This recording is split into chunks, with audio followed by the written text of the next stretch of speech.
शिखामणिमाश्रयामः श्रीरङ्गनाथगुरुवासरोजवंशं वेदान्तदेशिकपदामृतभृङ्गराजं श्रीमद्यतीन्द्रषडगोपदयावन्दं वेदान्तलक्ष्मणमणिं शरणं प्रपद्ये கீழே வைப்பதில் ஜாயின் பண்ணுறியா?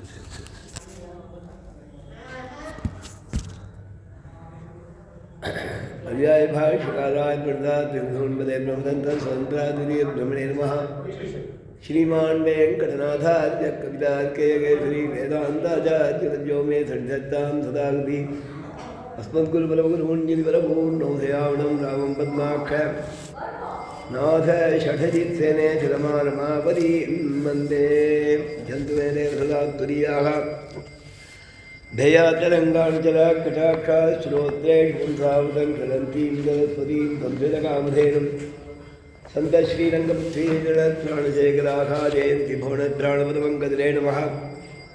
भरताय वरं नमोऽस्तु तस्मै प्रथमोदाहरणाय भक्तिभाजां यदुपगमजेडुदः पृथिव्यां कृतितो राघवपादुकाप्रभावः श्रीविष्णुचित्तगुणनन्दनकल्पवतीं श्रीरङ्गराजगतिचन्दनयोगदृश्यां साक्षात् क्षमां करुणया कमलामिवाण्यां கோதாமனன்யசரணः शरणं प्रपद्ये வேர்புகழ்விதிபுத்தூராடிப்பூரம் மேன்மேலும் மிக விளங்க விட்டு சித்தந்தூய திருமகளாய் பந்தரங்கனார்க்கு துழாய் மாலை முடிச்சூடிக் கொடுத்த மாதே நேயமுடந்திருப்பாவை பாட்டாரைந்தும் நீயுரை ததையொரு நீங்கள் பாமாலை ஆயவுகள் 143 மண்புடனே அடியேனுக்கருள் செய்தியே ஈழாதுங்கஸ்தரிகிருத்தடி சுத்தமும்போத்தியம் பாராத்யம் ஸ்வம் ஸ்ருதிசதசிலசித்தமத்யாபயந்தி சோச்சிஷ்டாயாம் சஜி நிகதிதம் யா பலாத்கிருத்ய புங்கே கோதா தஸ்யை நவைரவனம் பூயே வாஸ்து பூயகாண்ட வயல்புதுவையாண்டாளர்களுக்கு பண்ணு திருப்பாவை வல்பதியம் நிஜயால் பாடிக் கொடுத்தால் நற்பா மாலை சூடிக் கொடுத்தாளை சொல்லு சூடிக் கொடுத்த சுடற்கொடியே தொல்பாவை பாடியுள்ள வல்ல பல்வளையாய் நாடி நீ வேங்கடவர்க்கு என்னை விதி என்னையும் மாற்றம் நாம் கடவா பண்ணவே நல்கு. உங்கள் உழக்களை தோட்ட துவாவியுள் செங்கழீர் வாய் நெகிழ்ந்து ஆம்பல் வாய் கூம்பினகான் செங்கல் பொடி கூரை வெண்பல் தவத்தவர் தங்கள் திருக்கோயில் செங்கிடுவான் போகின்றார் எங்களை முன்னம் எழுப்புவான் வாய் பேசும் நங்காய் எழுந்திராய் நாணாதாய் நாவுடையாய் சங்கொடு சக்கரவேந்தும் தடக்கையன் பங்கைய கண்ணானை பாடேலோரிம்பாவாய். 14வது பாசுரம். தோழிகளை எழுப்புறதுல லாஸ்ட் பட் 10 பேரை எழுப்புறதுல 9வது தோழி எழுப்புற பாசுரம் இது. இதற்கு முன் பாசுரத்தில் மிகுந்த கண்ணழகு உள்ளவள் நம் கண்ணழகை நோக்க வேணுமாகில் அவன் தானே வரக்கடவன் என்று இருக்கக்கூடிய ஒரு பெண்ணை தன் தோழியை எழுப்பினாள் நாச்சியார். இவர்கள் எல்லோரும் விரதானுஷ்டானம் பண்ண தீர்மானம் பண்ண உடனே காத்தால சட்டுனி எழுந்து வந்து எல்லாருமாக பாவை நோன்பு சங்கேத ஸ்தலத்துக்கு போகணும். எல்லாரும் எழுந்து வர முடியுமா? கொஞ்சம் சிரமந்தான். அப்போ யாராவது ஒருத்தர் பொறுப்பேற்றுக்கிடுவேன்னா இவள் சொன்னால் கவலைப்படாதீங்கோ, நான் வந்து எல்லாரையும் எழுப்புறேன்னா. யாரும் கவலைப்படாதீங்கோ, நான் கரெக்டாக அலாரம் வைக்கிற மாதிரி எழுந்துருவேன். சில பேருக்கு 3 மணிக்கு முழிப்பு கொடுக்கும், 4 மணிக்கு முழிப்பு கொடுக்கும், அதுக்கப்புறம் திருப்பி தூங்க மாட்டான், அப்படியே எழுந்து உட்காருவான். அந்த மாதிரி பழக்கம் உண்டு. நாங்கள் பாடசாலை காத்தாடு 4 மணிக்கு எழுப்புவா. 5:30 வரைக்கும் முதல் வருஷம் வேதம் திவ்ய பிரபந்தம், 6 மணி நேரம் சந்தை நடக்கும். அதுக்கப்புறம் 7:30 மணிக்கு 8 மணிக்கு அப்படின்ட்டு ஒரு ஸ்டடி அவர் டைம். நடுவில் இருக்கிற சமயம் 2 மணி நேரம் அனுஷ்டானத்துக்கு ஏரிக்கிறதுக்கு மதுராந்தகத்தில் ஏரியில் போய் தீர்த்தாமாட்டு வரத்துக்கு சந்தியானம் பண்ணுறதுக்கு டைம். இந்த 5:30 மணிக்கு படுத்துட்டு ஒரு 6 வரைக்கும் தூங்கிட்டு போகும். எழுப்பினா கஷ்டமாக இருக்கும். கிளாஸில் உட்காண்டே சில பேர் தூங்குவார், சில பேர் முடிஞ்ச உடனே தூங்கிட்டு போகும். சில பேருக்கு மொழி கொடுத்தா அப்போ தான் தூக்கம் வராது. சில பேருக்கு உட்கார்ந்து இருந்தாலும் தூக்கம் வரும், படுத்திருந்தாலும் தூக்கம் வரும், நின்று இருந்தாலும் தூக்கம் வரும். பாடசாலையில் சில சமயங்களில் கோஷ்டி போவாள். மார்கழி மாதம் விடிய காத்தால் மார்கழி மாதமானதால் கொஞ்சம் லேட்டாக எழுப்புவாள். 4:30 மேலே எழுப்பி 4:45 கிளம்பி 5:15 வரைக்கும் ஒரு கோஷ்டி நடக்கும் மதுராந்தகத்தில். அங்கே ஆதிமன்ஷடோப சுவாமி மணத்து உற்சவத்துக்கு, தேசிய உற்சவத்துக்கெல்லாம் புறப்பாடாகக்கூடிய ஒரு 4 வீதிகள் உண்டு. அந்த வீதிகளில் புறப்பாடாகும். நாங்கள் கோஷ்டியாக போவோம் காத்தால். முதல்ல கோதாஸ்துதி சொல்லிட்டோம். ஐஷிங்கர்கள் தனியாக படத்து பாடசாலைனா சியாபவத்து ஜிமூட்டேஷிங்கர், ஜவனாஷிங்கர், முக்கூரேஷிங்கர் தனியாக சொல்லிட்டோம். அப்போ முக்கூரேஷிங்கர் தான் எடுத்தார். அதுக்கப்புறம் ஸ்ரீமான்பயங்களை சொல்லி சிவக்ஷி சித்த குடரந்தனை ஆரம்பித்து கோதாஸ்துதி முடிஞ்ச உடனே அப்படியே தமேவமத்துவம் ஆரம்பிச்சிடுவோம். ராமானுஜ பாத்திரங்க நாங்களே. அது மட்டும் அந்த பிளானிங் கரெக்டாக, டைமிங் கரெக்டாக இருக்கும். அந்த 4 வீதிகளில் முதல் வீதி ஒரு லாங்காக இருக்கக்கூடிய வீதி, ஒரு 1.5 கிலோமீட்டர் இருக்கக்கூடிய இடம். கோதாஸ்துதி முடிஞ்சு திருப்பள்ளி எழுச்சி முடியச்சே அந்த இடம் வந்துடும். அதுக்கப்புறம் பாதி வீதி வரத்துக்குள்ளே திருப்பாக முடிஞ்சிடும். பாடசாலை ஹாலுக்குள்ளே வந்து சிற்றஞ்சு சொல்லி முடிப்போம். அந்த மாதிரி வரைச்ச 2 பேர் கொஞ்சம் ஒசரமாக இருப்பாள். ஒருத்தர் கொஞ்சம் மீடியம் ஹைட்டாக இருப்பார். அந்த மீடியம் ஹைட்டாக இருக்கிறவ அவள் ரொம்ப நெருங்கின ஸ்நேகிதா. அந்த கொஞ்சம் ஒசரமாக இருக்கிறவா கையை 2 பக்கமும் கோத்துப்பா. இந்த மீடியம் ஹைட்டாக இருக்கிறவ நடந்துகிட்டே வருவார், சொல்லிகிட்டே வருவார், ஆனால் கண்ண முடிகிட்டே வருவார். கொஞ்சம் வேடிக்கையாக இருக்கும். அழகாக செய்வார் அவர். எல்லாம் தூங்குறியானா? ஆமாம் நடுவில் தூங்கிப்பேன் அவர். வேடிக்கையாக நடக்கச்சையும் தூங்குறவா உண்டு. தெய்வர்கள் தூங்கினாதான் கஷ்டம். அவனும் சிலருமே தூங்கி எழுந்திருக்கிறது. அந்த மாதிரி ரீதியில் இவன் முதல்ல எழுப்பறேன்னு சொன்னவள் இப்போ தூங்கின்னு இருக்கான். அதனால் அதையே சொன்னாள் ஆச்சியார். அப்படி எழுப்பத்துக்கு எங்களை முன்னம் எழுப்புவான் வாய் பேசும் நங்காய். நீ நல்ல வாயாடி, வாய் வீச்சு, வாய்ச்சொல்லில் வீரரடின்னு தமிழில் ஒரு செய்யுள்ள வருது. அதாவது வாயால் வீரமாக பேசுவா, செயலில் ஒன்றும் இருக்காது அப்படின்னு அர்த்தம். அதற்கு வாய்ச்சொல்லில் வீரரடி. அதை பண்ணுவேன் இதை பண்ணுவேன்னு சொல்லுவாள், ஆனால் ஒன்றும் செய்ய மாட்டா அப்படின்னு தாத்பரியம். அதே மாதிரி இவளும் நான் அதை செய்கிறேன் இதை செய்கிறேன் உங்களை எழுப்பதேன்னு சொல்லிட்டோம். இப்போ இவன் தூங்கிட்டு இருக்கா, நாங்கள் வந்து உன்னை எழுப்பும்படி ஆயிற்றேனா ஆச்சியார். அதில் கண்ணனுக்கு ஒரு குணம், மனதினால் நினைத்து வாயால் சொல்லி அதையே செய்வன். அதுதான் ரொம்ப அழகான ஒரு குணம். வசீவதான்யோ குணவான் ருஜுகுணு ருஜுகுண ஆர்ஜவம்னு அர்த்தம். அதற்கு சுவாமி தேசிகன் பாஷ்யம், ஸ்தோத்திர பாஷ்யத்தில் மனஸ்யேகம் வசஸ்யேகம் கர்மண்யேகம் மகாத்மனா மனஸ்யன்யத் வசஸ்யன்யத் கர்மண்யன்யது துராத்மனா. உயர்ந்த மனிதர்கள் அப்படின்னா மனோவாக்காயங்களால் ஒரே மாதிரி இருப்பவர்கள். எம்பெருமானுக்கு அந்த குணம் பூர்ணமாக இருக்குது. அந்த மாதிரி ருஜுவாக இருக்கான் எம்பெருமான், உண்மையானவனாக இருக்கான். துராத்மாக்களாக இருக்கிறவா ஒன்று நினைப்பா, ஒன்று சொல்லுவா, ஒன்று செய்வா, ஏமாத்தவா அப்படின்னு அர்த்தம். துராத்மாக்கள் இவா ஏமாற்ற மாட்டான், அதான் தாத்பரியம். அதற்கு அழகாக ஸ்ரீமத் ராமாயணத்திலேருந்து உதாரணம் எடுத்து காண்பிக்கிறார் சுவாமி. அந்த ஸ்லோகத்தை கோட் பண்ணுவா, நாம உச்சாந்தத்தை சொல்லணும். தண்டகவனத்துக்கு போன சக்கரவர்த்தி திருமகன் அந்த ரிஷிகளெல்லாம் தாங்கள் அந்த ராட்சதால் விட்டப்படுற கஷ்டத்தை சொல்லி அங்கங்கே எறும்பு கூட நிறையா கிடக்கிறது பாரு அப்படின்னு தான் சொன்னான். பெருமாள் பார்த்தேன். அந்த ரிஷிகளுக்கு ஒரு பிரதிக்க பண்ணி தந்த. அவள் சொன்னா, நகரத்தில் இருந்தாலும் காட்டில் இருந்தாலும் நகரஸ்தோ வனஸ்தோவா தொன்னோ ராஜா ஜனேஸ்வர, நீதான் எங்களுக்கு ராஜா, எங்களை காப்பாற்ற வேண்டிய பொறுப்பு உனக்கு இருக்கு. அதனால பெருமாள் அவளுக்கு பிரதிக்க பண்ணி தந்தார். ராட்சதாள்கிட்டேன்னு உங்களுக்கு அபயம் தரேன், ராட்சதாளை வதம் பண்ணுறேன்னு பிரதிக்க பண்ணார் பெருமாள். அங்கேருந்து கிளம்பி அடுத்த ஆசிரமத்துக்கு போகிறார். சுதீக்ஷர் ஆசிரமத்துலேருந்து அடுத்தாப்புல சர்வங்க ஆசிரமம் போயிட்டு இருக்கார். ஒரு இடமா வச்சுருக்கா. எனக்கு 10 ஃப்ரெண்டு இருக்கா, 10 வேதாத்துக்கும் போனேன். ஒரே நாள் எத்தனை தீர்த்தம் ஸ்வீகரிக்க முடியும்? சாமான்யமாக அதிகமாக சாப்பிடாத போது ஸ்வீகரிக்கிறதுன்னு ஒரு பழக்கம் இருக்கும் கொஞ்சம். அதனால் இந்த கட்டுப்பாடுகள் வச்சுருக்கா, அவ்வளோதான். அந்த மாதிரி பலகால சுவாமி வியாக்கியானம் பண்ண செங்கல் பொடி கூரைனா காஷாயம் தரிச்சிட்ட சன்னியாசிகள், அதான் வைஷ்ணவ சன்னியாசிகள். ஆண்டவன் சுவாய்த்தான் கோவிலமுடஞ்சியர், வானமாமடஞ்சியர், பரகாலமுடஞ்சியர் அப்படின்னு திருக்குறள் ஆண்டவர் சாதிக்கிற வழக்கம். சன்னியாசிகள்னு சொல்லி திருவாதாரம் பண்ணக்கூடிய சன்னியாசிகள் அவா மட்டும் இல்லை, எல்லா சன்னியாசிகளுமே ஸ்ரீவைஷ்ணவ சன்னியாசிகள். அவா செங்கல் பொடி கூரை. அதுக்கு வெண்பல்தவத்தவர்னு சேர்ந்தது. வம்பற்றவத்தவர்னு இருக்கிறதுல வெண்பல்தவத்தவர்னு இருக்கணும்னு அந்த சுவாமி திருவுள்ளம் அது ஒன்றும்.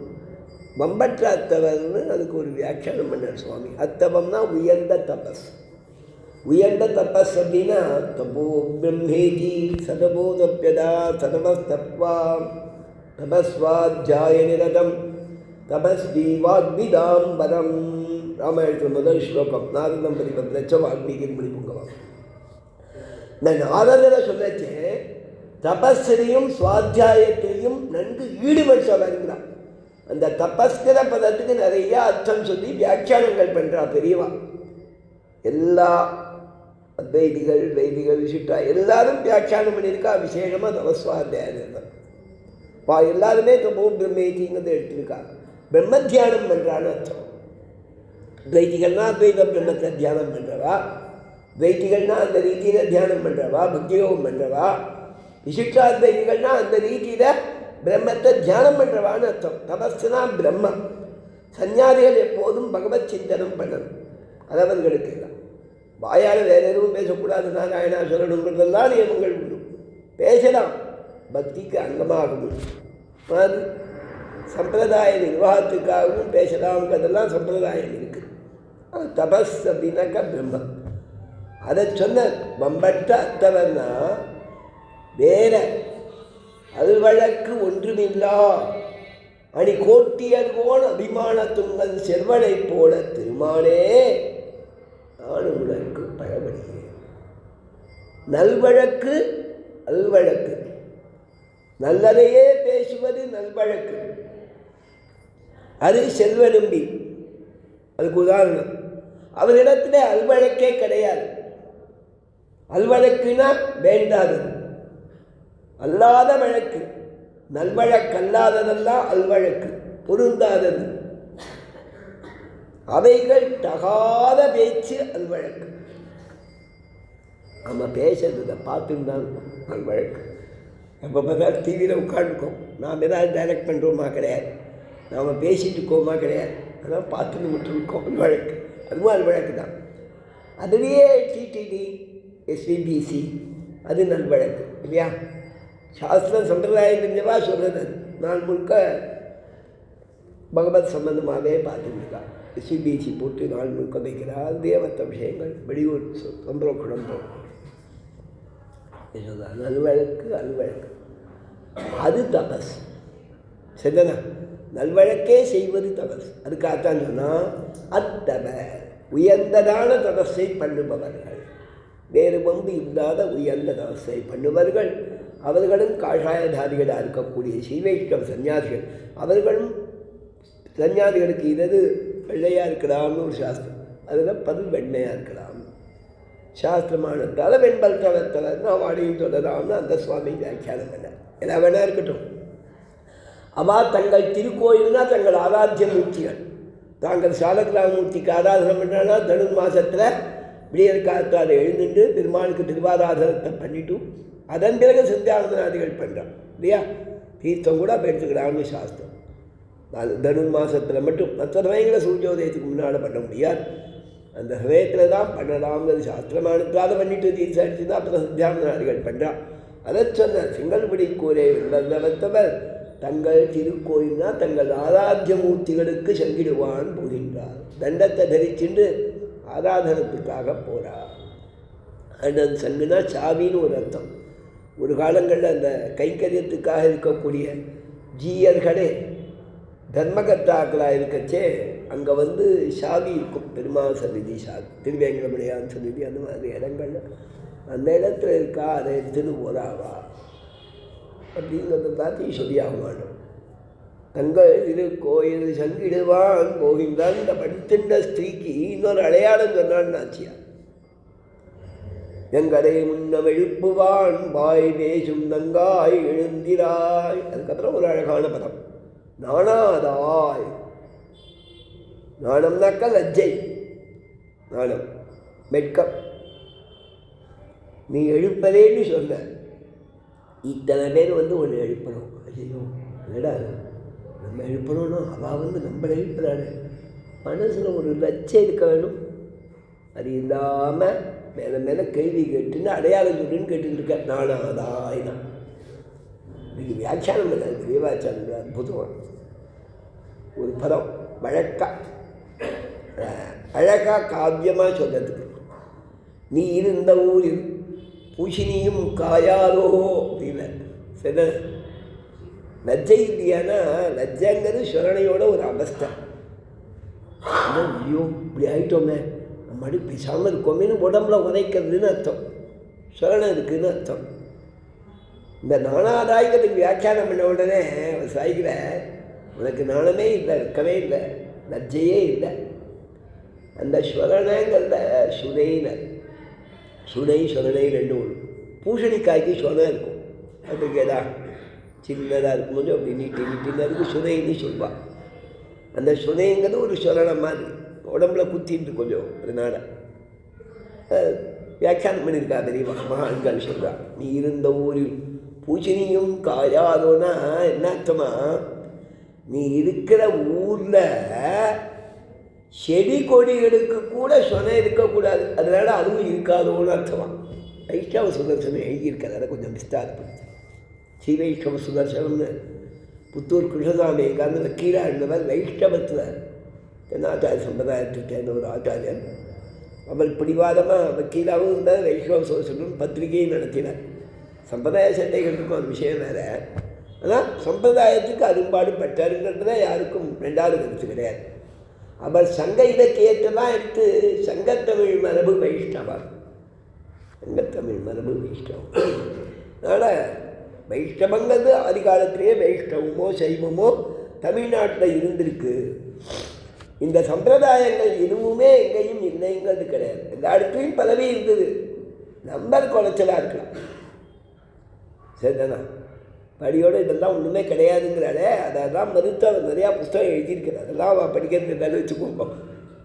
மாதிரி நிறையா இருக்குங்க. அவர் திருப்பாவைக்குன்னா புரியுற மாதிரி ஒரு தெளிவாக ஒரு வியாக்கியானம் எழுதியிருக்கார். அதில் அந்த பூர்வாச்சாரியார் வியாக்கியானத்தில் இருக்கிறத இந்த மாதிரி வாக்கியங்களுக்கு நமக்கு பொருள் புரியுற மாதிரி அவர் எழுதியிருக்கிறது.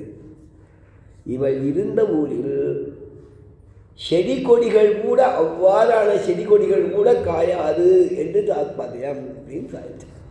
அதான் சொல்லுவாங்க, நீ இருந்த ஊரில் பூஷணியும் காயாதோ அப்படின்னு. நான் அதுக்கு சொன்ன இருக்குது, இந்த சொனை இருக்கிறது இவள் இருக்கிற ஊரில் இருக்காது, அதனால இவளுக்கும் இல்லை, அவ்வளவு பிரபாவமாக அவளுக்கு அப்படின்னு தாத்பரியம். ஆனாதாய் சரி எல்லாரும் என்ன குறை சொல்கிறேனோ மாற்றி பஸ் நீங்கள் கிளம்பி போங்க, நான் எதுக்கு வரணும்? அதுக்காக சொன்னான். இப்போ அவன் குணத்தை சொல்கிறான். நான் உடையாய் முதல்ல சொல்லிட்டு செய்யாதவள் வாய் பேசும் நங்காய்னா, இப்போ நான் உடையாய்கிறான். இன்னும் கொஞ்சம் விரோதமாக இருக்கேன்னா, எங்களை முன்னால் எழுப்பதே என்ன எழுப்பல்ல, என்னம்மா இப்படி இருக்கியேன்னு கூப்பிட்டோம். உன்னை விட்டுட்டு போக எங்களால் முடியாது. ஏன்னு கேட்டால், சில சமயம் சில பேருடைய குரல் உச்சகண்டமாக இருக்கும். அவள் கோட்டிக்கு வந்தால் அழகாக இருக்கும் இல்லையா? குரல் கண்டம் சத்தியாக இருக்குது. வரகடவு சுவாமி குரல் தனியாக இருக்கும். ஆசூரி மாதவாச்சாரியர் வாசு அவர் குரல் நல்லா இருக்கும். மேற்பாங்க சாரதி சுவாமின்னு மெட்ராஸில் ஒருத்தார். அது நிறையா பேர் தென்னாச்சாரிய சம்பிரதாயத்தில் திவ்ய பிரபந்தம் சொன்னான்னா உறக்க குரலில் சொல்லுவாள். அவள் குரல் மறந்தே கஷ்டமாக இருக்கணும். சரிதானா? ஒரு நாள்னா ஒரு பாசுரம் ஒரு வரி சொல்லிட்டோன்னா அடுத்த வரைக்கும் நமக்கு அந்த குரல் வராது. அவள் தொடர்ந்து சொல்வாள். அந்த மேற்பாக்கம் சாதி சுவாமி ஹைகிரீவன் சன்னிதியில் ஒரு கோட்டின் போது ஒரு சாத்தம் வரும்போது அவர் குரலை எடுத்தார். எல்லாரும் பேசாமல் அடங்கிட்டான். அவர் எத்தனை வரி சொல்ல முடியும்? அப்போ தான் அவர் வாழைக்கு தகுந்தாமல் குரலை மாற்றிட்டார். முடியலை. அவர் கண்டம் தனியாக இருக்குது. இந்த மயிலாப்பூரில் பழகி இந்த சீனிவாசன் சந்நிதி அந்த பரிசனத்தில் பழகி அவளுக்கு வந்து குரல் உச்சஸ்தாயில் ஒரு 4 பேர் நிற்பாள். அவள் குரல் தனியாக இருக்கும். சுத்தியவர் ஒரு 2 தெருக்கு கேட்குற மாதிரி குரலாக இருக்கும். அவள் எடுத்து சொன்னான்னா அதுவும் அன்றாய குணமகளுக்கு கரையன் தன்னை இன்னைக்கு பகல் 10 இல்லையா? இந்த சாத்துமலையில் தாண்ட திருநெடுந்தாண்டக சாத்துமதியும் உண்டு, சில இடங்களில் திருக்கூர்ந்தாண்டக சாத்துமதியும் உண்டு, சில இடங்களில் பெரிய திருமொழியும் திருநெடுந்தாண்டமும் சாத்துமலை. இந்த அன்றாய குணமகளுக்கு கரையன் தன்னைங்கிறது ரொம்ப சூப்பர் பாசுரம். அதோட ராகமே தனி. அதை சொல்லணும்னாக்க அதுக்குன்னு 10 நிமிஷம் வச்சுக்கணும். சரிண்ணா? ஒவ்வொரு வரிக்கும் ஒரு 1/2 நிமிஷம் சொன்னால்தான் அது ரசிக்கிற மாதிரி சொல்ல முடியும். அந்த மாதிரி சொல்லும்போது ஒரு பாசனத்துக்கு 4 நிமிஷம் ஆரம்பித்தா 1 நிமிஷம் கேப் விடணும். சரிதானா? சரி, 2 தினம் அனுசந்தானம் பண்ண வேண்டியதுக்கு 6 நிமிஷம், இன்னொரு தினம் அனுசந்தானம் பண்ணால் இன்னொரு 4 நிமிஷம், 12 நிமிஷம் அனுசந்தானம் பண்ணால் திருப்தியாக அனுசந்தானம் பண்ணனா அந்த பாசனத்தை. அன்றாயர் ஒரு எழுத்தா படிக்கிற மாதிரி இருக்கும். அன்றாயர் கூட மகளுக்கு நீ இழுத்து சொல்வா, உனக்கு சொல்வா. அரையன் தன்னைமா இல்லையா சுவாமி? அது சாத்துமலை. இன்னைக்கு இந்த பாசுரங்கள் சொல்லச்சே அழகு. அவன் சொன்னான், நாபீர் படைத்தவள் நீ, நாபீர் படைத்தவள் நீ சொல்கிற வார்த்தைக்கு நீ ஏதாவது ஒரு வார்த்தை சொன்னா கண்ணன் பேசாமல் அடங்கி போயிடுவான். எங்ககிட்ட கொஞ்சம் கிருத்திரிமமாக பேசுவான். நீ ஒரு வார்த்தை சொன்னா அப்படியே அடங்கி போயிடுவான்.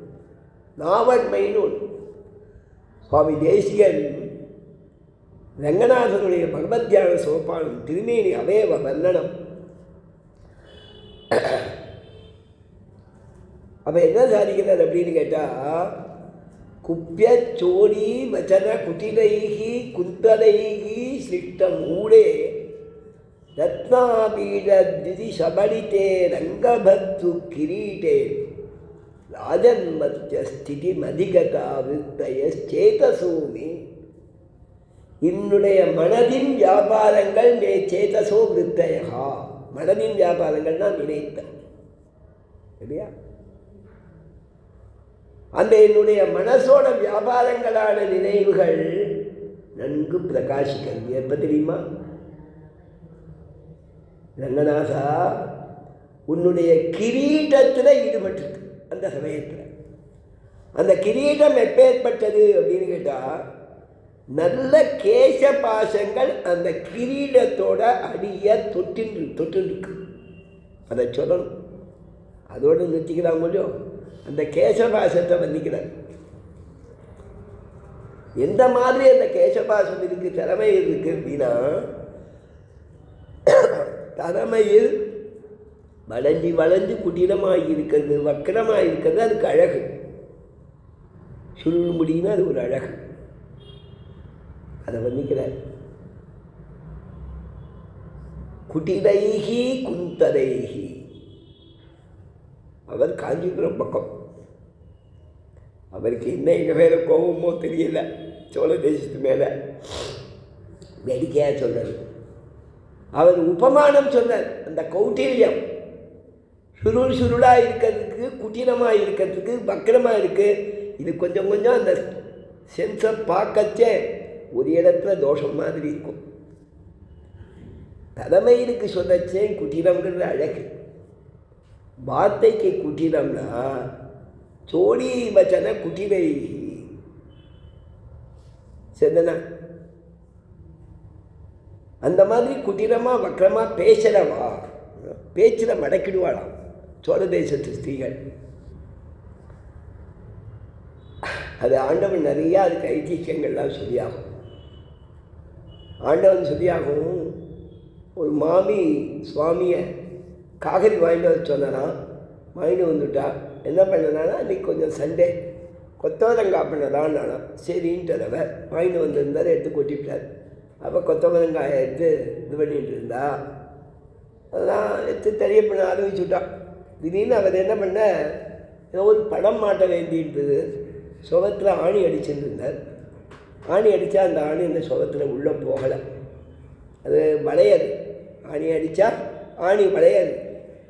இவர் குறப்பட்டுல இதை பாருமா, இந்த ஆணி சரியாகவே இல்லை, ஒரு தட்டின உடனே வளைஞ்சு விடுறது அப்படின்னு. உடனே அவர் சொன்னான்னா, நீங்கள் கொத்தவரங்காய் வாங்கிட்டு வந்திருக்கேன் பாருங்க, அது பொறுக்கி வச்சுருக்கேன், அதை எடுத்து அடிக்கும், அது உள்ளே போயிடுவேன். நான் குப்பே சோடி வச்சத குட்டினை. இன்னொருத்த ஆற்றுல குழந்தைய வச்சுருந்தார். இப்படி அந்த சமயத்தில் அது ரொம்ப அழுகுது. இந்த குழந்தைய கொஞ்சம் தூக்கின்னு போங்க அப்படி வீதியில் அப்படின்னா. சரி வீதியில் அழிச்சுன்னு போயிட்டு வந்தார். கொஞ்ச நேரம் அடங்கியிருந்தது, திருப்பி அழ ஆரம்பிச்சுது. இதை பொறுக்கவே முடியலை, ரொம்ப படுத்துறதுன்னாராம். என்ன படுத்துறது அப்படின்னாராம். வீதியில் அழிச்சுன்னு போனவுடனே சமாதானமாச்சு. அங்கே ஒரு கழுதை நின்றுட்டு இருந்தது, அது மேலே ஏறி உட்காரணுங்கிறது. வேண்டான்னு அழிச்சுன்னு வந்து விட்டேன்னா அழகு அப்படின்னா, நீங்களே முதுகலை வச்சுன்னு அப்படி போயிட்டு வாங்கல. என்ன ஆண்டவன் சொல்லியாகும், ரொம்ப ரசமாக சொல்லியாகும். எனக்கு அவ்வளோ என்ன சொல்ல வராது. குப்பே சோடி வச்சன குட்டினை குந்ததை சிட்ட மூளே. இந்த மாதிரி அழகாக பேசுவலாம். சரி, ஏதாவது ஒரு காரியம் பண்ணணும்னா அதுக்கு என்ன பண்ணா போச்சு அப்படின்பாலாம். பண்ணா போச்சு சரிம்மா, ஒரு வெந்நீர் வச்சு கொண்டாம்மா அப்படின்பாலாம். அப்படி யாரோ வந்துடுவேனே, நான் கொஞ்சம் காரியமாக இருக்கேன், அந்த அடுப்புக்கிட்ட போய் கொஞ்சம் நீங்கள் தான் வச்சுக்கோங்களேன், கொஞ்சா போயிடுவேன் அப்படின்னா, சோடி வச்சனக்குடி நீ வெறிமறிக்கையை பார்த்தியே வச்சுக்கோங்கிறத கொஞ்சம் கௌரவமாக சொல்லுவா அப்படின்னு அர்த்தம். சோடி வச்சனக்குடி தேசிங்கன்னா அந்த மாதிரி இவள் நாவீடு படைத்தவள். நாவண்மைங்கிறது ஒரு பெரிய குணம். அந்த நாவண்மையால் எல்லாரையும் வசீகரம் பண்ணிட்டான். நீங்கள் பாருங்க, பாலிட்டிக்ஸ் இல்லையா, ஒரு பஞ்ச் டயலாக். ஒரு படத்துக்கு சக்ஸஸ்க்கு என்னமோ ஒரே ஒரு டயலாக், திடீர்னு ஹும்னு சொன்னா அது ஹிட் ஆகிடும். வேறு எதுவுமே அந்த படத்தில் இருக்காது, ஹிட் ஆகிடும். இந்த ஒரு வார்த்தை ஒரு கத்தியே மாற்றுறது இல்லையா. அதே மாதிரி தான் பாலிட்டிக்ஸ் அதிகமாக பேசக்கூடாது. இருந்தாலும் சொல்கிறேன், திருவண்ணாமலை ஒரு தடவை சொல்லியாச்சு, யாருடா ஜெயிக்க முடியும்னா யார் நன்னா பேசுகிறானோ அவன் தான் இனிமேல் ஜெயிக்க முடியும். பேசியே பதவிக்கு வந்துடுவா அப்படின்னாச்சு. செயல் வேண்டியதில்லை, செயலை பற்றி ஜனங்கள் பரிசீலிக்கிறதில்லை, பேச்சில் மயங்கிறான், நாவன்மையில் மயங்கிறான். பெருமாளும் நாவன்மையில் மயங்குவார். அதனால் ஸ்தவ்யகா ஸ்தவப்பிரியகா ஸ்தோத்திரம் ஸ்துதிஹி ஸ்தோதா ரணப்பிரியானா. ஸ்தவ்யகா ஸ்தோத்திரம் பண்ணப்பட தகுந்தவள், ஸ்தவ பிரியகா ஸ்தவத்தாலே சந்தோஷிப்பவன். ஸ்தோத்திரமாக இருக்கிறவன், ஸ்துதியாக இருக்கிறவன் ஸ்தோதா. தன்னை ஸ்தோத்திரம் பண்ணுறவாடா அவன் ஸ்தோத்திரம் பண்ணுவான். வியாக்கியானம் சஹஸ்ராம் பவிஷ்யம் பட்டன் சாதிச்சிருக்காது. ஸ்தோதானா என்னன்னா அவளை இவன் ஸ்தோத்திரம் பண்ணுவான். தன் பக்தர்களுக்கு குணம் இருந்தால் இவன் ஸ்தோத்திரம் பண்ணுவானா. கீதையில் சொல்கிறார் கண்ணன், சதுர்விதா பஜந்தே மாம் ஜதா சுமதினோர்ஜுனா ஆப்தோ ஜிக்ஞாசுரத்தா அத்தி ஞானீச்ச பரதர்ஷபா தேஷாம் ஞானி நித்தியுக்தா ஏகபக்தி விசிஷ்யதே பிரியோ ஹி ஞானினோத்தியர்த்தம் அகம் சஜமம பிரியகான். பக்தி யோகம் பண்ணி என்னை உபாசனம் பண்ணி சில பேர் புதுசாக ஐஸ்வர்யம் வேணும்னு கேட்கிறவா, சில பேர் நிறையா ஐஸ்வர்யம் இருந்தது நஷ்டமானது திருப்பி வேணும்னு கேட்கிறவா, சில பேர் இந்த ஆத்மஸ்வரூபத்தை தியானம் பண்ணி சாட்சாத்கரிக்கணும்னு ஆசைப்படுறவா, சில பேர் மோட்சம் வேணும்னு ஆசைப்படுறவா. 4 பேர் உண்டு. இதில் என்னை ஆசிரியித்து வேற பலன் வேண்டாம், நீயே வேணும், மோட்சமே வேணும்னு கேட்கிறவன் வசத்தி. அதுக்கு சொன்ன பிரியோஹி ஞானினோ தியர்த்தம் அகம் சஜ மம பிரியகா ஞானி துவாத்மைவ நேமதம். ஆத்மனா இந்த சரீரத்தை தாங்கக்கூடியது, நடத்தக்கூடியதுன்னு அர்த்தம். எம்பெருமான் சொல்கிறான், ஞானிய தன்னையே ஆசைப்படுபவனை அவன் வசத்தி சொன்னான், அவன்தான் என்னை தாங்கிறான், என்னை நடத்துகிறான்னு தாத்பரியம். அப்படின்னா அதுதான் தாத்பரியமானதா? ஞானி மேலே அவ்வளவு கௌரவத்தானே ஞானியே நான் இருப்பதற்கு காரணமாக இருக்கிறவன்கிற அளவு அவனுக்கு ஏற்றத்தான் ஸ்தோதாங்கத்துக்கு வியாக்கியானம் பண்ணி அவளை அவன் ஸ்தோத்திரம் பண்ணுவான். பக்தன் ஒருத்தன் ஏதாவது கேட்டால் எம்பெருமான் கொண்டாடுவான். சுவாமி தேசிகன் தேவப்பெருமானுக்கு ஸ்ரீரங்கத்திலையும் உண்டு, தேவப்பெருமாள் சந்நிதியில் அத்தியனோத்சவத்தை ஆக்ஷேபிச்சவாளோட வாதம் பண்ணி அத்தியனோத்சவத்தை நடத்தி வைக்கணும்னு சாதிச்சதான் தேசிகன் ஸ்தாபனம் பண்ணார். பெருமாள் உடனே என்ன பண்ணானா, தேசிகனுக்கு அருளப்பாடுக்கு தன் திருச்சின்னத்தையே கொடுத்துட்டான். காஞ்சிபுரத்தில் பெருமாளுடைய திருச்சின்னம் தேசிகனுக்கு. உடனே அவர் என்ன பண்ண, இந்த திருச்சின்னத்தை பற்றி ஒரு பதிவாசனம் பண்ண. திருச்சின்ன துவனி, அந்த திருச்சின்ன துவனியில் மூலமந்திரத்தோட அர்த்தங்கள், மூலமந்திரத்தோட அர்த்தங்கள், துவயத்தோட அர்த்தங்கள், சரம ஸ்லோகத்தோட அர்த்தங்கள், 10 பாசுரம் பண்ண. அதில் ஒரு பாசுரம் தான் பிரபலமான பாசுரம். அத்திகிரி அருளாள பெருமாள் வந்தார், ஆனபரி தேவின் மேல் அழகர் வந்தார், கச்சிதனில் கண்கொடுக்கும் பெருமாள் வந்தார், கருத மரம்பெரும் தெய்வப் பெருமாள் வந்தார், முத்திமழை மொழியும் முகில் வண்டார் வந்தார், மூலமென ஓலமிட வந்தார் வந்தார், உத்தரவேலிக்குள்ளே உதித்தார் வந்தார், உம்பன்களும் கருடையார் வந்தார். திருச்சின்னமாலையிலையும் உண்டு, அஸ்திகிரி மகாத்மத்திலையும் உண்டு. என் பெருமாள் அவதரித்த உடனே சொல்லக்கூடிய பாசுரம். இங்கே 2 பாசுரம் மட்டும் இருக்கும், இங்கே 10 பாசுரம் இருக்கும். தேசிய பிரபந்தத்தை தொகுக்கச்சா இப்படி ஏற்பாடு பண்ணியிருக்க. தன்னோடவே தந்துடுவான் பெருமாள், தன்னை ஆசிரியக்கிறவனுக்குன்னு சம்பிரதாயம். நாவண்ணைக்கு ஈடுபடுவானா என் பெருமாள். ஒருத்தன் நன்னா ஸ்தோத்திரம் பண்ணா பெருமாள் அதற்கு வசப்படுவான்னா. அது எப்படி? சக்கரவர்த்தி திருமகன் சீதையை தேடின்னு போயிட்டுருக்கார். சுக்ரீவ மகாராஜா மதங்காசிரமத்தில் இருக்கார். சில பேர் 4 மந்திரிகள் மட்டும் கூட இருக்கா, வேறு யாரும் இல்லை. மகாராஜாவுக்கு பயம். இந்த மதங்காசிரமத்து கூட ரிஷமுக பர்வதத்தில் வாடி நுழைய முடியாது. அவன் தலை சுக்குநூறாக போயிடும். அவனை சேர்ந்தவன் தான் சுக்குநூறாக போயிடும்னு அந்த ரிஷி சாபம் கொடுத்துக்கிட்டார். அவன் வரமாட்டான்.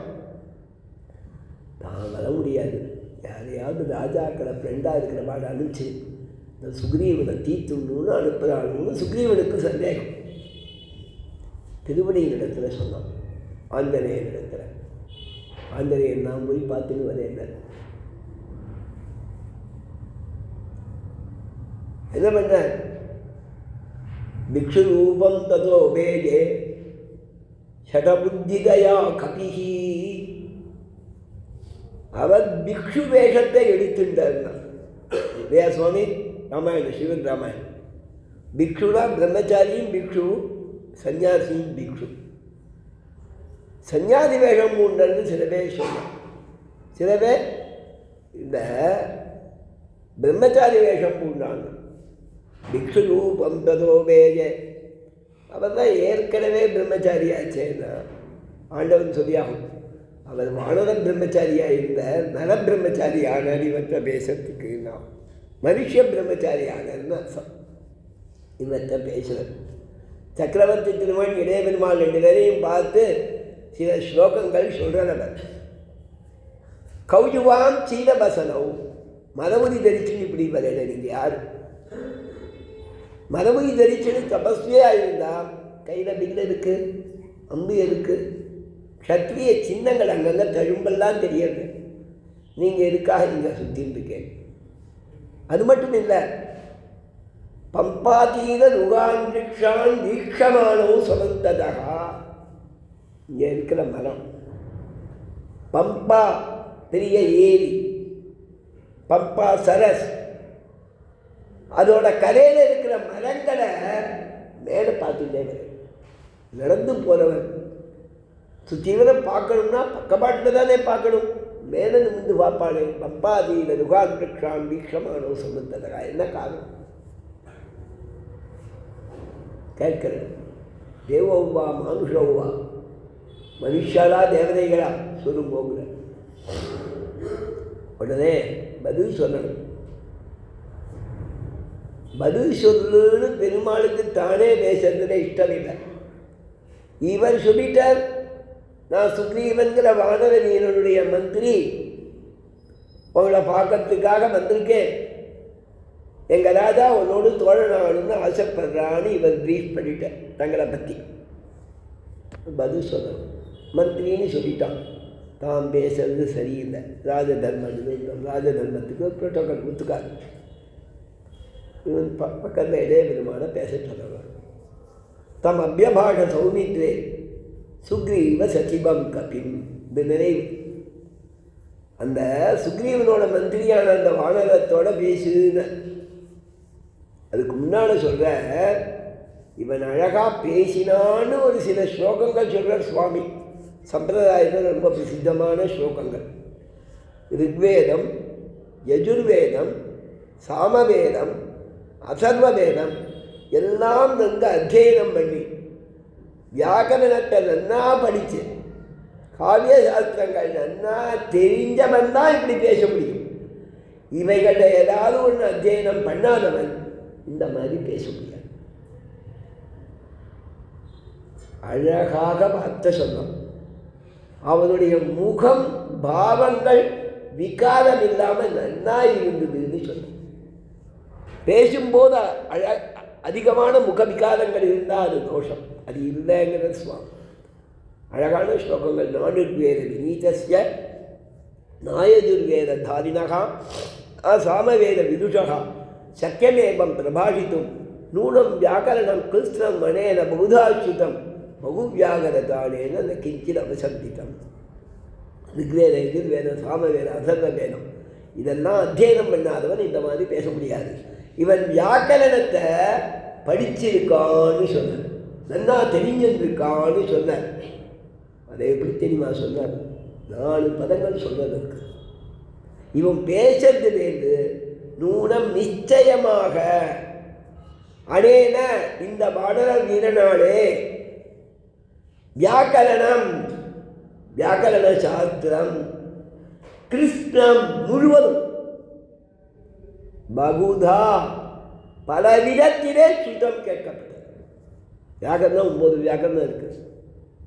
இவருக்கு 5 வியாக்கரண பண்டிதன்னு திருவடிக்கு ஒரு திருநாமம். ஐந்திரம், சாந்திரம், காசகிருஷ்ணம் இந்திரன் பண்ணது, சந்திரன் பண்ணது, காசகிருஷ்ணன் பண்ணது, கௌமாரன் சாஸ்வலாயனம், பாணினீயக்கம்னு முடியும். 9 வியாக்கரணம், நவ வியாக்கரணம்.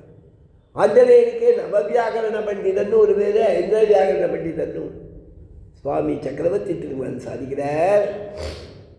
இவனால் வியாக்கரண சாஸ்திரம் மொத்தமும் பலமுறை நன்கு கேட்கப்பட்டது, நன்கு அறியப்பட்டது. இல்லைன்னா இவ்வளவு ஜாக்கிரதையாக பேச முடியாது. ஏன் தெரியுமா? பகு வியாகரதானேன இத்தனை நேரம் பேசினாலே இந்த கிஞ்சித் அவசப்தித்தம் மொத்தமும் கேட்டுருக்கான், நன்னா கேட்டிருக்கான்னு ஏன் சொன்னேன் தெரியுமா? இத்தனை நேரம் பேசினாங்க, ஒரு சின்ன தப்பு கூட வரல. ஸ்லோகங்களை சேவே ஏதாவது ஒரு சேத்து மாறி இருக்கிறது. ஏக்கு பதிலா ஐ சொல்லிடுறா, ஐக்கு பதிலா ஓ சொல்லிடுறா, ஆக்கு பதிலா ஆ சொல்லிடுறா. சரியா சுவாமி? மாத்திருபாஷைனா சகஜமாக பேசிக்குவோம். மற்ற பாஷைகள் பேசச்சே, அதுவும் இங்கிலீஷ்னால் நல்ல இங்கிலீஷ் எதுவுமே தெரியாது. அந்த மாதிரியாக நாம் பேசச்சே நிறையா இங்கிலீஷ் வருது. நிறையா பதங்கள் இல்லை, பலவிதமாக பேசுகிறோம், பல தப்பு. ஏன்னா நம்முடைய மாத்திருபாஷை இல்லை. பேசணும்னு ஆசை பேசுகிறோம், பேசச்சே தப்பு வருது. அது சக்கரவர்த்தி திருமன் சொல்கிறார், இவன் பேசினதில் எந்த தப்புமே வரடா. ரொம்ப கெட்டிக்காரன். முகங்கள், கண்கள் எதிரியும் விகாரம் இல்லாமல் நன்கு பேசலாம். அதனால எதுக்காக சொல்கிறேன்னு தெரியுமா? அவங்ககிட்ட நீ ஜாகிரதையாக பேசுகிறார். அவன் அபியபாஷ சௌமித்ரே சுக்ரீவ சச்சிபம் கப்பில்லை. அதுதான் சொத்தின் செல்வன் விரிஞ்சனோ விடை வந்தானுன்னு பாப்புலர் கொட்டேஷன் கம்பராமாயணத்தில்.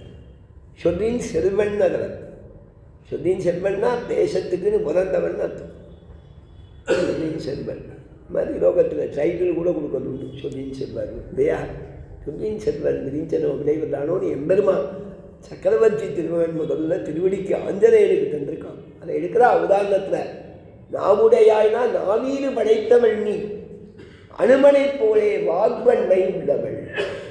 வாக்விதாம்பரகா. சக்கரவர்த்தி திருமகனுக்கு ஒரு குணம், பேச தெரிந்தவர்களுக்குள்ள கெட்டிக்காரர். வாக்விதாம் பரகா, வியந்தவர். இந்த மாதிரி வாக்மித்வம் அது இவளுடைய குணம். அதற்காக சொன்னான் அவன் ஆச்சியார், முன்ன நாங்கள் இன்னும் எழுந்து வருதியேன்னு பேசினோம், உடனே நீ எங்களை நீ போன்னு சொல்லாத, நீ நாவுடையவள், கண்ணனை மயக்கும் நாவுடையவள். உன்னுடைய பேச்சுக்கு கண்ணன் மயங்குவான், உன் பேச்சின் இனிமையில் அவன் ஈடுபடுவான். அப்பேற்பட்ட பேசக்கூடிய சக்தி உள்ளவள், நாவுடையவள், நீ எழுந்து வரணும். அப்படின்னா என்ன பண்ணணும்?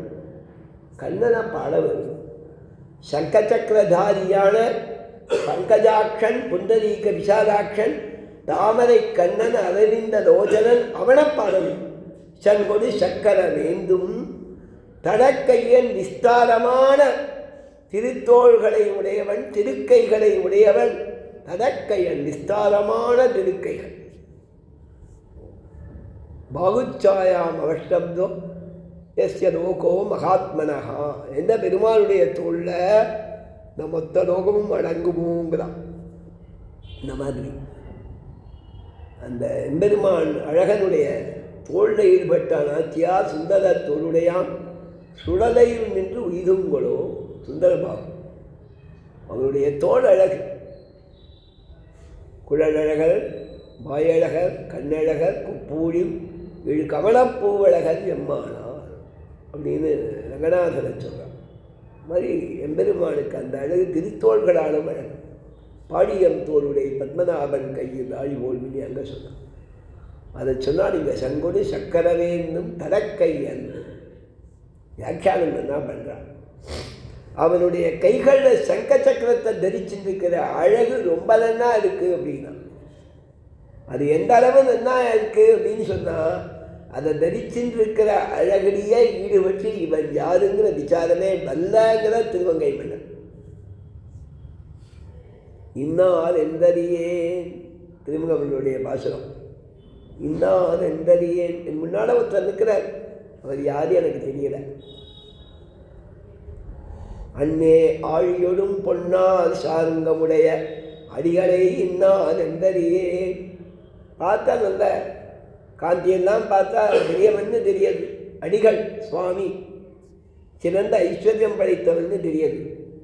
எனக்கு ஆத்மா, எனக்கு தாரகன் தெரியாது, ஆனால் யாருன்னு தெரியாது. என்ன இருக்கு? அவன் தரிச்சென்றிருக்கான், ஆழி தரிச்சென்றிருக்கான், சாருங்கம் தரிச்சென்றிருக்கான். அன்னே ஆழியோடும் பொன்னால் சாருங்கமுடைய அடிகளை இன்னார் என்றறியே. சங்கு சக்கரங்கிறது அசாதாரணமான அடையாளம். சங்க சக்கர தர ஸ்ரீமான் இல்லையா, நான் அங்கங்கே சொல்கிறான். இந்த சங்கும் சக்கரமும் அவன் தரிச்சிருக்கிறது இவனுக்கு பரபாகமாக இருக்குங்கிறான். இவன் அழகுக்கு அது எடுப்பாக இருக்கான் இல்லையா. பின்னால் பேக்ரவுண்ட் கட்டெல்லாம் கட்டுறாரே இருக்குது. இந்த சேவை நல்லா இருக்கிறதுக்காக பெருமாள் ஏழார். பின்பக்கம் ஒரு நல்ல துணி வஸ்திரம் தர மாதிரி போட்டிருக்கா, முன்பக்கம் தலை சாத்தியிருக்கா. திரையை திறந்தால் அது பரபாகமாக இருக்குது. பரபாகம்னா என்ன அர்த்தம்? பேக்ரவுண்டாக இருக்குதுன்னு அர்த்தம். பரபாகம் நான் இருக்கிற இடத்துக்கு அந்நது ஒரு அம்சமாக இருக்குது. பாகம்னா அம்சம், இவனுடைய அழகுக்கு அம்சமாக அது இருக்குதுன்னு அர்த்தம். பரபாகம்னு. இந்த சங்க சக்கரங்கள் வியாக்கியானம் பண்ணாது. கருத்த மேனியிலே செஞ்சுடர் தோய்ந்த ஆழிப்பிரான் இருக்கும்போது பரபாகம் போலே இருக்கிறது. வியாக்கியானம் பண்ண அழகாக இருக்கின்றார். செங்கொடு சக்கரவேந்தும் தரக்கையன் பங்கைய கண்ணானை பாடேதோரெம்பாபாய் தாமரை கண்ணனவன். நம்முடைய சுபாவம், கோபிகளுடைய சுபாவம் உத்காய செய்யாம ரவீந்திர ரோச்சனம். தாமரை கண்ணனை எடுத்து பாட வைப்பார். பங்கைய கண்ணன் என்கோ பபளச்செவ்வாயன் என்கோ ஆழ்வார் சாதிக்கிறார்.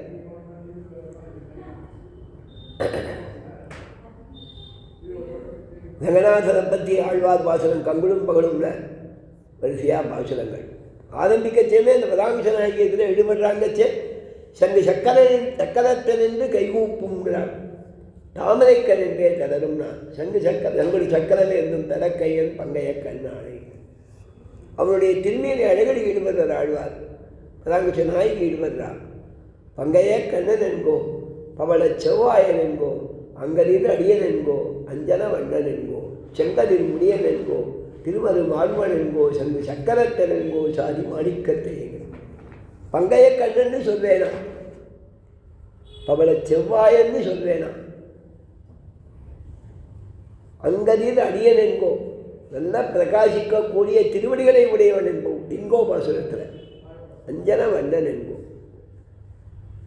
மை மாதிரி நிறம் உள்ள திருமேனி உள்ளவன் சொல்வேனா, செங்கலிலும் முடியன் என்கோ, சிவந்த கிரணங்கள் உள்ள சூரியன் மாதிரி பிரகாசிக்கிற கிரீடம் தரிச்சிருக்கிறவன் வேணாம், திரு மரு மார்மன் என்கோ, ஸ்ரீவத்சத்தை மாதுவிட வச்சிருக்கிற ஸ்ரீ இருக்கக்கூடிய திருமாதுரை உடையவன் வேணாம், சங்கு சக்கரத்தன் என்போ சாதி மாணிக்கத்தை. அதில் ஆரம்பிச்சு அதனால் சங்கச்சக்கர தர ஸ்ரீமான் புண்டரீக ஆயத ஈக்ஷணனாம். பங்கைய கண்ணன்னத்துக்கு இந்த இடத்துல அம்மாள் சாதித்த 3 அர்த்தங்கள் பாஷிகால் அதுக்கு முன்னால் வேதார்த்த சங்கிரகத்தில் காண்பித்தது. கப்பியாத ஸ்ருதிக்கு அர்த்தம் 6ல் 3 தள்ளிட்டு 3 அர்த்தங்களை எடுத்துட்டார் பாஷ்யக்காரர்னு சொல்லி அம்மா 7 ஸ்லோகம் சொல்கிறார். ஒவ்வொரு அர்த்தத்துக்கும் ஒவ்வொரு ஸ்லோகம் சொல்லி அதை தள்ளினது இதை எடுத்துட்டது சேர்த்து 7வது ஸ்லோகத்தில் சொல்லி முடிக்கிறார். அவருடைய கிரந்தத்தில் தத்துவசாரத்தை வியாக்கியானம் கப்பியாத ஸ்ருதி அர்த்தம். அதை சொல்லும்போது கபி ஆசம், இந்த கபிங்கிறதுக்கு அர்த்தம் என்னாச்சு, நல்ல ஆழமான குளத்திலே தோன்றியது, ஆழமான நீரிலே தோன்றியதுன்னு ஒரு அர்த்தம். கம்பீர அம்பஸ் சமுத்பூத, அது ஒரு அர்த்தம். எடுத்துட்ட அர்த்தத்தில் அது ஒன்று.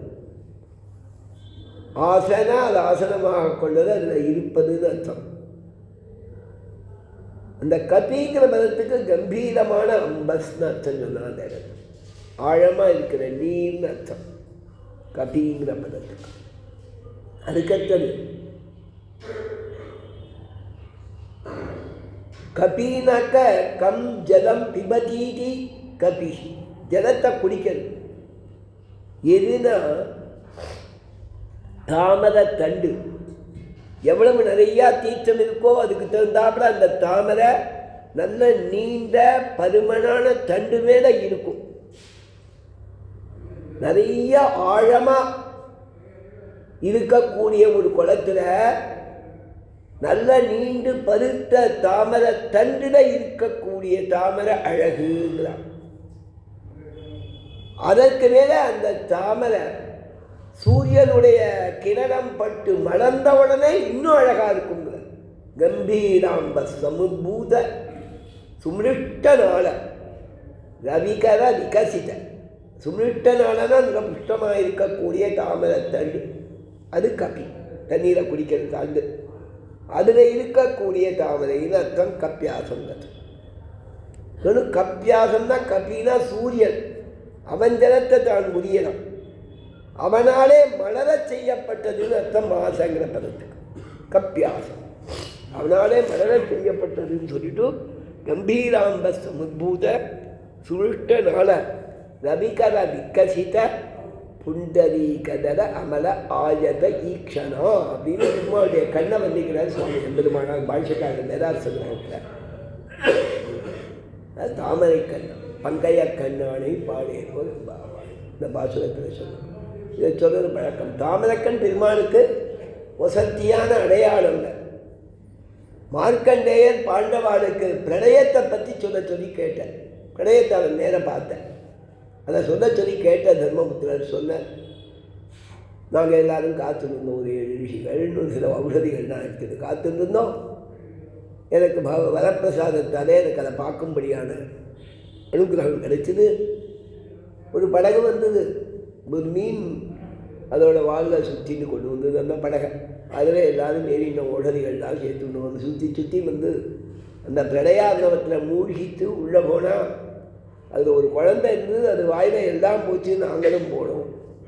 அதுக்கப்புறம் எத்தனையோ 1000 யுக காலம் இருந்து வெளியில் வந்தோம்னு சொல்கிற பிரளயத்தை பார்த்த கதையை சொல்கிறேன். அதை சொல்லச்சேன்னு சொல்கிற அது யார் அப்படின்னா இந்த மீன் யார்? மற்றதும் தான் தெரியல, மனுஷியால் மீன் எப்படி அடையாளம் சொல்ல முடியும்? ஆனால் அந்த மீனுக்கு கண்ணன்னா அது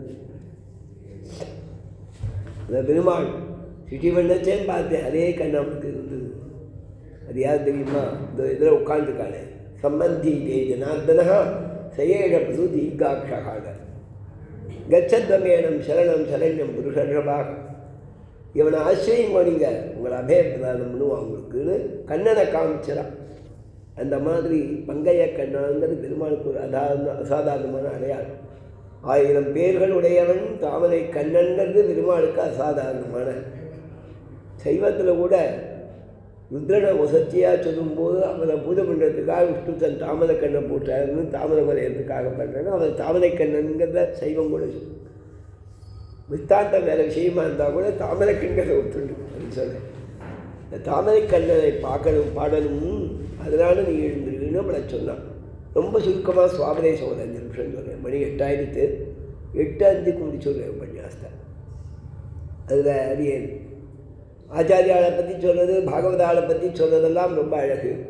போதனைக்கண்ணினான்னு வச்சேன். காலக்ஷேபத்தில் உற்சாகமாக போது அறினா காலக்ஷேபம் பண்ணக்கூடிய ஞானம், அதில் தேட்டம் உள்ள ஒரு பாகவத உத்தமனை எழுப்பதுன்னு சுவாபதேசம்.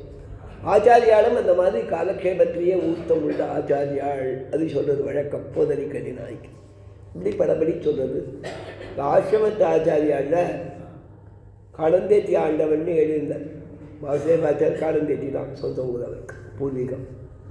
அந்த காலந்தேத்தி ஆண்டவன்கிறவ பெரிய ஆண்டவன் சொன்னேன். நேற்றுக்கு தூமணி மாடத்துக்கு திருக்குழந்தாண்டவன் சொன்னேன். நோத்து சுவர்க்கம் புகின்றம்மனாயின்னு விரத பலம் கை புகுந்தவன்கிற ரீதியில் மந்திர சித்தி பெற்றவர் அந்த ஆண்டவன் காலந்தேத்தி ஆண்டவன். நிறையா ஐதிஹ்யங்கள் உண்டு, அதெல்லாம் நான் சொல்லலை. அவர் பெரிய ஆண்டவனை சேவிக்க வரும்போது ராஜாக்களுடைய மரியாதையெல்லாம் அவருக்கு இருந்தது. ராஜாக்களுடைய மணி ஆஸ்தான வித்வானாலாம் இருக்கிற அந்த தர்பாரில் காலந்தேத்தி ஆண்டவன் திருவேங்கடமணியாளுக்கு பல வருஷங்கள் கைங்கரியங்கள்லாம் பண்ணுறதுக்கு அங்கே இருந்திருக்கார். அங்கே நிர்வாகம் பண்ணியிருக்கார். திருக்குடந்தையில் அந்த மாதிரி 6ஆம் ஆண்டு சிறு நிர்வாகங்கள்லாம் பண்ணியிருக்கார். அந்த காலந்தேத்தி ஆண்டவன் பெரிய ஆண்டவன் இடத்துல பரண்யாசம் பண்ணிக்க விதைச்சு, ஸ்ரீரங்கத்தில் பெரியாசிரமத்துக்கு விதைச்சு அவருடைய பல்லக்கு எல்லாரும் வந்திருக்கா. அப்போ அந்த சமயத்தில் ஒரு விவகாரம் உண்டு. அவர் மந்திர சித்தி பெற்றத்தால்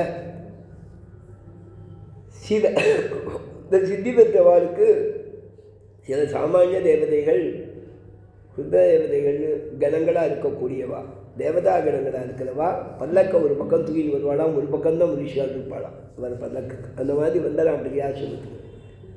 பெரியாண்டவன்கிட்ட பரண்யாசம் பிரார்த்திக்கிச்சே, பெரியாண்டவன் இதெல்லாம் கூடாது, இந்த உபாசனங்கள்லாம் கூடாது, அதெல்லாம் அந்த சம்பிரதாயத்துக்கு ஆகாது. இது எல்லாத்தையும் நீ விட்டால் தான் அவன் பரண்யாசம் பண்ணி வைப்பேங்கச்சே. திரும்பி வரைச்சவே அந்த பல்லக்கில் ஏறணும். அந்த அளவு ஆச்சாரிய பிரதிபத்தி உள்ளவர், பெரியாண்டவனத்தில் ஈடுபாடு உள்ளவர், அந்த காலக்ஷேபங்கள்லாம் பண்ணவர். அவர் தனியந்தியும் பெரியாண்டவனுடைய கருணையினாலே அனைத்து வேதாந்தங்களையும் அறிந்தவர். அங்கேயே பரண்யாசம் பண்ணின்றவர்னு தனியந்த இருக்குது. ஸ்ரீமத் ஸ்ரீவாதியோகம் சந்தனம் சேஷாத் எனக்கு நல்லது பண்ணணும்னு தனியாக இருக்குது. அவள் மந்திர சித்தி உள்ளவரானத்தால் தான் சந்நியாசம் முதல்ல வாங்கிக்க மாட்டேன்ட்டார்.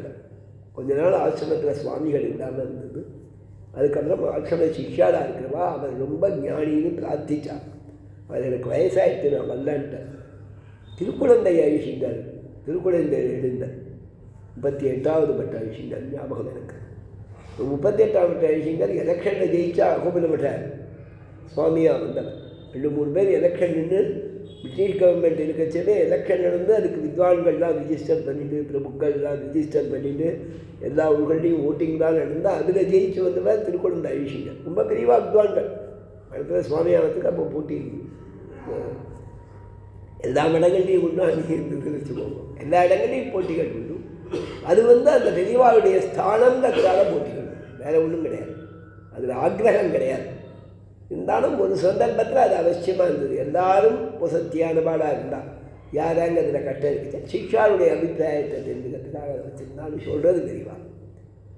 அந்த திருக்குடந்தை ஐஷிங்க இந்த காலந்தேத்தியானவன் திருக்குடந்தையிலேயே இருந்தவரானதால் பால்யத்திலேருந்து அவருக்கு பழக்கமானவர். அந்த ஐஷிங்கர் கூட்டு சொல்லலாம், உங்கள் சிஷ்யா ஆசைப்படுறா, நீ அவசியம் வாங்கிக்கணும்லாம். அந்த ஐஷிங்கர் நியமனத்துக்கு கட்டுப்பட்டு காலந்தேத்தி சுவாமி அவர்கிட்டயே இருந்தால் சன்னியாசத்துக்கு வேண்டியதுதான் அந்த வீட்டு சன்னியாசம் வாங்கிட்டு அது சம்பிரதாயம். அதுக்கப்புறம் காலந்தேத்தி ஆண்டவன்ட்ட தேரேந்திர ஆண்டவன் வாங்கிட்டால் இந்த தேரேந்திர ஆண்டவன்ட்ட மன்னாடி ஐஷிங்கர் வாங்கிட்டாருங்கிறது ஆசிரம மட விவகாரங்களில் சொல்கிற ஒருத்தர் நாம் நேரக்க பார்த்துருக்கோமான பெரியவா சொல்கிற ஐதிகங்கள். அப்போ அந்த காலந்தேத்தி ஆண்டவன் 4-5 வருஷம்தான் சன்னியாசத்தில் இருந்த 4 வருஷமோ என்னமோ அவள் எப்பவும் மந்திர ஜபம் பண்ணி வரான். இப்போ சொல்லுவோம் போதும் பம்பட்டாத்தவன்னு பகவத் நாம ஜபம், அஷ்டாட்சர ஜபம், அதிலே சித்தி பெற்றவர் அவன். தேரேந்துராண்டவனுக்கு அவர் சன்னியாசம் கொடுத்தார். கொடுக்கச்சே சொன்னா, நான் கூடிய ஆவருத்தி இத்தனை ஆவருத்தி திருமந்திர ஜபம் பண்ணி எம்பெருமானுடைய அனுகிரகம் இருக்குது, அந்த பலனை இந்த சன்னியாசம் கொடுக்கச்சே உமக்கு தாரவாத்து தரேன்னு தந்ததாங்க. இந்த சம்பிரதாயத்தில் சொல்கிறது தாரவாத்து தான் அஷ்டாட்சர மந்திரம் ஜபம் பண்ண பலனை இவருக்கு தாரவாத்து கொடுத்தார். அதனால தேரேந்துராண்டவன் அந்த காலத்தில் அவர் சுயமாக இருக்கக்கூடிய குணங்களோட இந்த வரபலமும் சேர்ந்து தேரேந்துராண்டவன் ரொம்ப பிரகாசிச்சான்னு இந்த ஆசிரம சர்க்கிளில் சொல்கிறது. அதனால் அந்த காலந்தேத்தி ஆண்டவனை வசத்தியாக மந்திர பலங்கள்லாம் பெற்றவர்ங்கத்தால் நூற்று சுவர்க்கம் புகின்றாமனான்னு பகவத் உபாசனத்திலேயே காலம் கழிச்சவர்னு சொல்கிறது. அதற்கு அடுத்த பாசுரத்தில் கோவலர்தம் பொற்கொடியேன்னு வரும் இல்லையா? அதானே கோவலர்தம் பொற்கொடியேன்னா தேரேந்துராண்டவனை சொல்கிறது. தேரேந்தூர் திவ்ய தேசத்தில் அந்த பெருமாளுக்கு கோசகன்னு பேர், கோபாலன்னு அர்த்தம், கோசகன்னு. அந்த பெருமாளுக்கு தேவாதிராஜன்னு ஒரு திருநாமம் உண்டு. காஞ்சிபுரத்துலேயும் தேவாதிராஜன், தேரேந்தூர்லேயும் தேவாதிராஜன். அவர் சாட்சாத் கிருஷ்ணனுடைய அவதாரம் அப்படின்னு அந்த ஊரில் பிரசஸ்தி. கண்ணனுடைய அம்சமே அவர். கோசகன்னு பேர். கோசகன்னா எம்பெருமான் கண்ணன் தான். கோவலர்ங்கிறது கோபாலன், கோவலருங்கிறது கோசகன். அந்த கோபாலன் ஆகிய கோசகன் தேரேந்தூர் பெருமாள். அவருடைய பொற்கொடினா அந்த ஊரில் அவதரிச்சத்தால் முதல் நாள் விண்ணப்பம் பண்ணேன். ஸ்ரீரங்கத்தை சேர்ந்தவானா ரங்கநாதன் திருவடிவாரம்பா. நீ என்ன ஸ்ரீகிராமம்னா ஆறாம்தாழ்வான் திருவடிவாரம், நீ என்ன ஸ்ரீகிராமம்னா தேவப்பெருமான் திருவடிவாரம். இந்த மாதிரி ஒவ்வொரு கிராமங்களையும் சொல்கிறது பழக்கமானதால் அந்த தேரேந்துராண்டவன் கோவலன்னு சொல்லப்படக்கூடிய கோசகங்கிற பெருமாள் இருக்கிற தேரேந்தூர் பெருமாளுடைய திருவடிவாரமானதால் கோவலர்தம் பொற்கொடியேன்னு நல்ல பிரகாசத்தோடு இருந்தவர். அதனால் பொற்கொடின்னு சொல்லி எங்கள் ஆசிரமத்தில் நிறையா சஞ்சாரம் பண்ணி நிறையா சிஷ்யாவை சேர்த்தவர்னு ஒரு சர்ச்சை உண்டு. அவர் பாதுகாதாசனத்துக்கு வியாக்கியானம் பண்ணியிருக்கார். ஆரம்பித்து பல ஸ்லோகங்களுக்கு கடைசி சில 300 ஸ்லோகங்களுக்கோ என்னமோ அவரால் எழுத முடியல. ஆக்கூராண்டவன் அதை பூர்த்தி பண்ணார். பாதுகாதாசனம் ஆசிரமத்தில் புஸ்தகம் கிடைக்கும். பாதுகாசனம் 1000 ஸ்லோகத்துக்கும் அற்புதமான வியாக்கியானம் நிறையா பேர் எழுதியிருக்கா. தமிழ் சுவாமி சாதிச்சிருக்கார், டிடி சுவாமி சாதிச்சிருக்கார். சம்ஸ்கிருதத்தில் பிராச்சீன வியாக்கியானம் உண்டு. பாதுகாசனத்துக்கு பிரம்மகொண்ட சுவாமி ஒன்று சாதிச்சிருக்கார், ஸ்ரீராம் தேசியாச்சாரம் சாதிச்சிருக்கார். ஆசிரமத்தில் நிறையா பேர் சொல்லியிருக்கா. இவரது தேரேந்துராண்டவன் வியாக்கியானம் எல்லாரும் ஈடுபட முடியாத வியாக்கியானம். பகவத் விஷயத்திலே ஊற்றம் இருப்பவர்கள் ரங்கநாதன் புறப்பாட்டை தான் சம்பந்தப்பட்டு நிறையா அர்த்தம் சாதிச்சிருக்கார். சுவாபதேசங்கள் நிறையா சாதிச்சிருக்கார் ஆச்சாரியா பதமாக. அவர் அதற்கு போத்காதம் முன்னுரை எழுதும்போது சொல்ல அபூர்வமான ஒரு விஷயத்தை பாதுகாதாச சுவாமி தேசிகன் எழுதினா, பாதுகாதேவி தேசிகனிடத்தில் நியமிச்சாலாம். நீர் உடையவனுக்கு ஸ்தோத்திரம் பண்ணியிருக்கேன், உடையவனுக்கு ஸ்தோத்திரம் பண்ணியிருக்கேன், கருடனுக்கு ஸ்தோத்திரம் பண்ணியிருக்கேன், உமக்கு மந்திரோபதேசம் பண்ணவருக்கு, உமக்கு சாட்சாத்காரமான ஹயக்ரீவனை பற்றி ஸ்தோத்திரம் பண்ணியிருக்கேன். ஆனால் ஆழ்வாரை நீ ஸ்தோத்திரம் பண்ணலை. ஆழ்வாருக்கு பாதுகான்னு பேர். ஆழ்வார் விஷயமாக ஸ்தோத்திரம் பண்ணுன்னு சொன்னால் பாதுகாதேவி நியமிச்சா, அந்த நியமித்த பாதுகையும் ஆழ்வாரையும் சேர்த்து பாதுகாதாசனம் பண்ணார்னு அந்த சுவாமி தன்னுடைய முன்னுரையில் சாதிச்சிருக்கிறது ஒரு அபூர்வமான விஷயம். எல்லா வியாக்கியானங்கள்லேயும் ஒவ்வொரு அபூர்வ விஷயங்களுக்கும் எல்லா பெரியவாழ்வும் தங்களுடைய அனுபவ ரசத்தால் அதை எழுதுவா. இந்த சுவாமி அதை எழுதியிருக்கார். அந்த ரசத்தையும் விண்ணப்பம் பண்ணின கோவலதம்பு கொடின்னு அவரை சொல்லியிருந்தது. கவிதால் கேசிம்மாய கல்யாணகுணசாலினே ஸ்ரீமதே வெங்கடேஷாய வேதாந்தகுரவே நமஹ ஸ்ரீமதே விஷ்ணுசித்தார்ய மனோநந்தனகேத வேதந்த நந்தன சுந்தரியை கோதாயை நித்தியமங்கலம் ஸ்ரீகிருஷ்ணா.